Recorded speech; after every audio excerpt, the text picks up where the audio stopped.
मीटिंगसाठी उपस्थित राहायला सांगणार. त्यांना सूचना देताना अशा प्रकारे द्यायची की एकदम सगळे येऊन तिथे गलका करणार नाही. एकेका तासाच्या वेळाने त्यांना सूचना द्यायची आहे. इतक्या वाजता 10 वाजता उपस्थित राहा, बाकीच्यांना 11 वाजता, अशा क्रमाप्रमाणे बोलवायचं जेणेकरून एकदम तिथे गर्दी होणार नाही. ते उपस्थित झाल्यानंतर आपण बॅलेट युनिटवरती पहिलं काम म्हणजे कॅन्डिडेट सेटिंग करणार. तर पहिलं काम म्हणजे बॅलेट युनिटवरती मतपत्रिका लावून घेणे. तर हे जे बॅलेट युनिट ज्या कॅरिंग केसमध्ये ठेवले असतात तर ते काढायचे कसे, काढताना लोक बऱ्याच वेळाने ना इका अशी अक्षरं लिहिली असतात. बॅलेट युनिटची असो, कंट्रोल युनिटची असो, कुठली तर इका अक्षरं लिहिलेलं जे हे एक बॅगेचं झाकण आहे. तर ही वरच्या बाजूला राहायला पाहिजे. ज्यावेळेला तुम्ही उघडता त्यावेळेला हे वरच्या बाजूला राहायला पाहिजे. आणि उघडताना याच्या खालती इथे लॅचेस आहेत तर लॅचेस खेचायचे. हे लॅचेस खेचल्यानंतर हे झाकण उघडतं. याला वरून जर का दाब दिला तर ते उघडणार नाही. खालचे फक्त लॅचेस खेचायचे आणि हे झाकण वर ढकलायचं जेणेकरून हा कप्पा उघडला जातो. त्याच्यानंतर या ठिकाणी बॅलेटिंग युनिट ज्यावेळेला तुम्ही ठेवता तर इथे हे बॅलेटिंग युनिट असतं आणि या इथे एक खाच आहे. बॅलेटिंग युनिटची केबल या खाचेमधून इथे आली पाहिजे. जर ते तुम्ही उलट्या प्रकारे ठेवलात तर ते बॅलेटिंग युनिट आतमध्ये व्यवस्थित राहत नाही आणि नंतर मग असं हे बंद करता त्यावेळेला ती केबल दाब देऊन हे झाकण जर का बंद केलं तर ती कट होण्याची शक्यता आहे आणि मग पुढे लिंक एरर येतात. तर हे जे प्रॉब्लेम येऊ नये याच्यासाठी बॅलेटिंग युनिट कसं ठेवायचं हेच लोकांना समजावून सांगा व्यवस्थित. दुसरं म्हणजे बॅलेटिंग युनिट आणि कंट्रोल युनिट ज्या कॅरिंग केसमध्ये आहेत त्याच्यावरती कुठेही तुम्ही असं मार्कर पेनने लिहू नका. स्टिकर वगैरे लावायचे त्याच्यावरती. तुम्हाला जर का पोलिंग स्टेशनचे किंवा राखीव आहेत तर त्याच्यावर राखीव लिहायचं असेल तर स्टिकरचा वापर करा किंवा ॲड्रेस टॅगचा वापर करा. मार्किंग पेनने कुठेही लिहू नका कारण जेणेकरून ती मतयंत्र खराब होणार नाही. कारण आपल्याला पुढच्या निवडणुकांमध्ये दुसरीकडे देखील वापरायची आहेत ती. तर तुम्ही त्याच्यावरती कायमस्वरूपी काही लिहून टाकलात तर मग ते गोंधळ होईल त्या लोकांना. तर अशा प्रकारे आपण ते ठेवायचे आहे. आपण आता या ठिकाणी आहे की मतपत्रिका छपाई करून घेतली आहे. कॅन्डिडेट सेटिंग आणि सिलिंग आपण करणार आहे. जे उपस्थित उमेदवार प्रतिनिधी आहेत ते उपस्थित आहेत त्यांच्या समोर आपण ही मतपत्रिका पहिल्यांदा लावून घेणार आहे.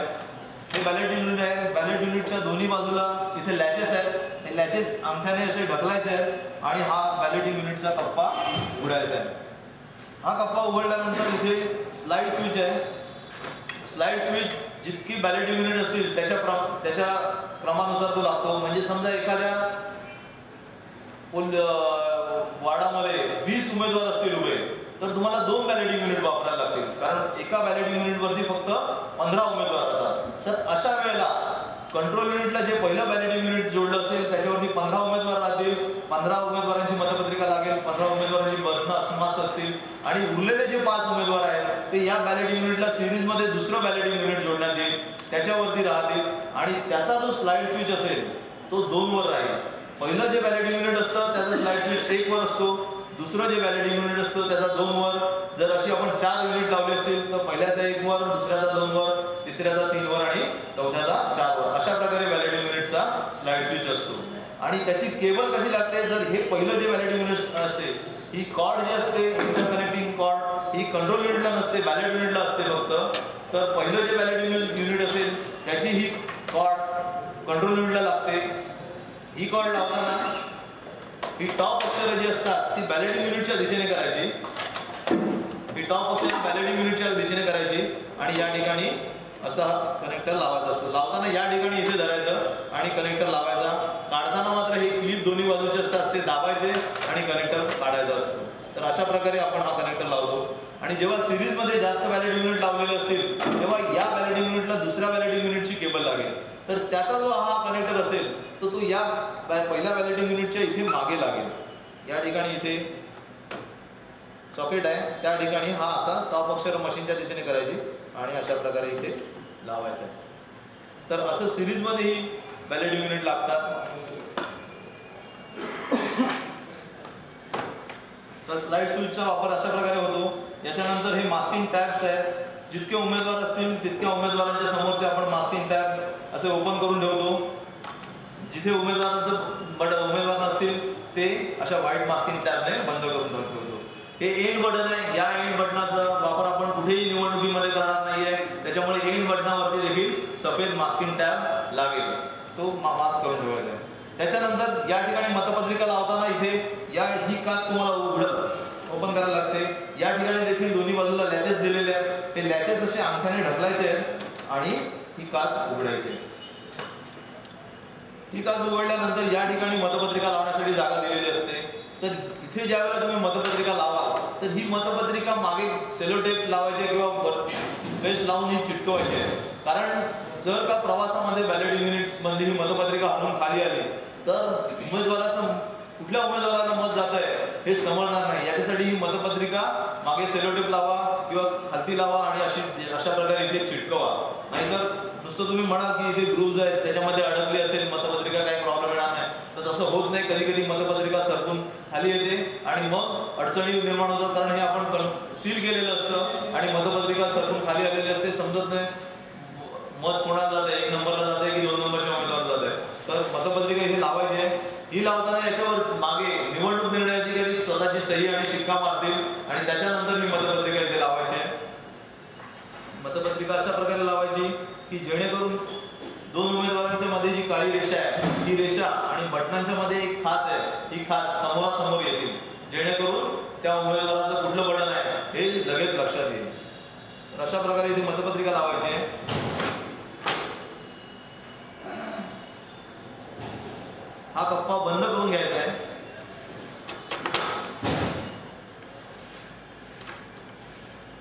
हा कप्पा बंद केल्यानंतर हा कप्पा देखील बंद करायचा. सध्या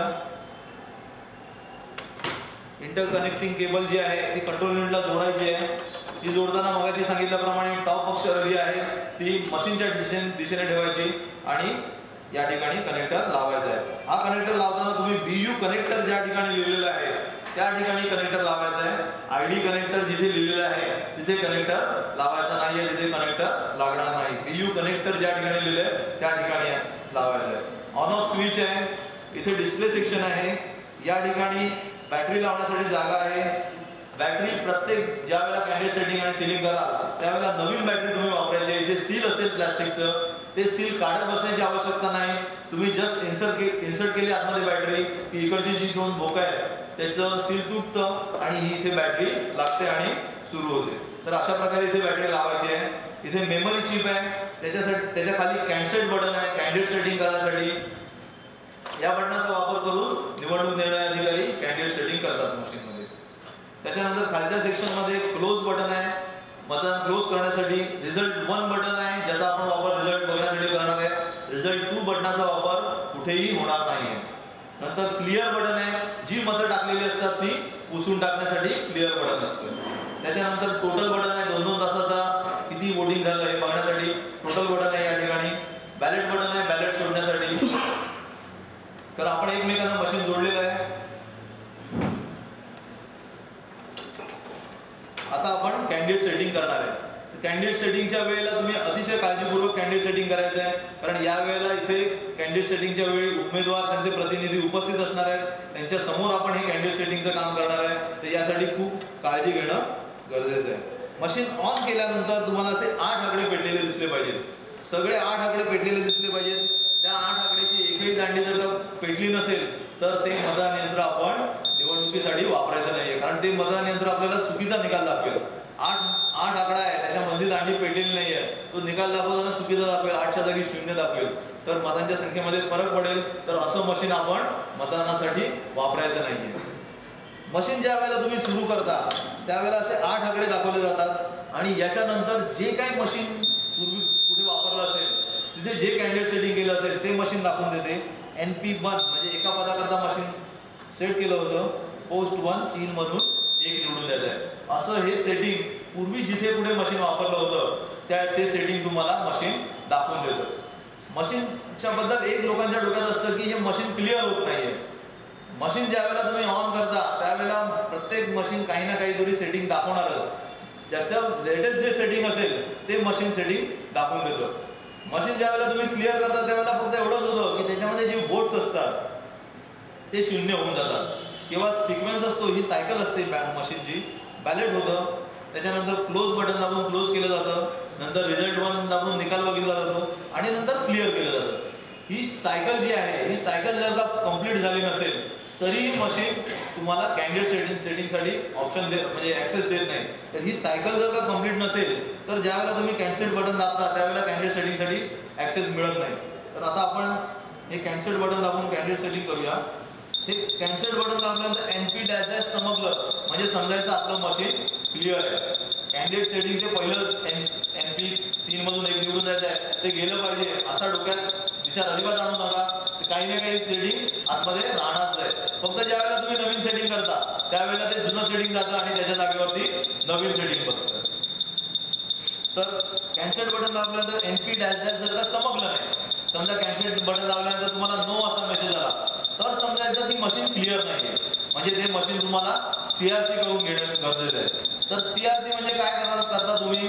CRC म्हणजे क्लोज बटन दाबायचं, त्याचा संपूर्ण डिस्प्ले बघायचा, शेवटी एंड अक्षरं येतील, ती एंड अक्षरं भिजली की त्याच्यानंतर मग रिझल्ट 1 बटन दाबायचं.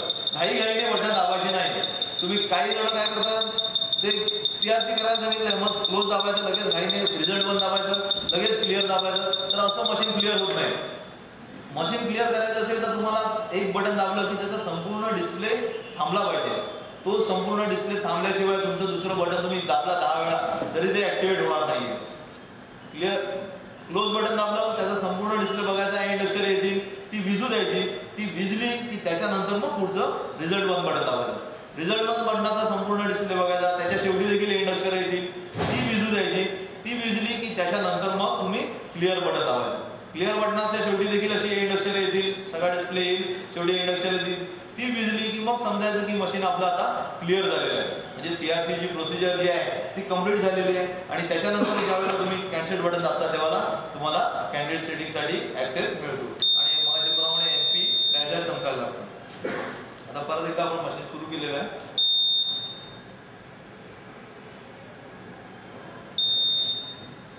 कॅन्सल बटन दाबायचं आहे. कॅन्सल बटन दाबल्यानंतर NP-डॅश अशी अक्षरं चमकायला लागतात. कॅन्डिडेट सेटिंग करताना कॅन्सल बटन दाबून कॅन्डिडेट सेटिंग करायचं असतं.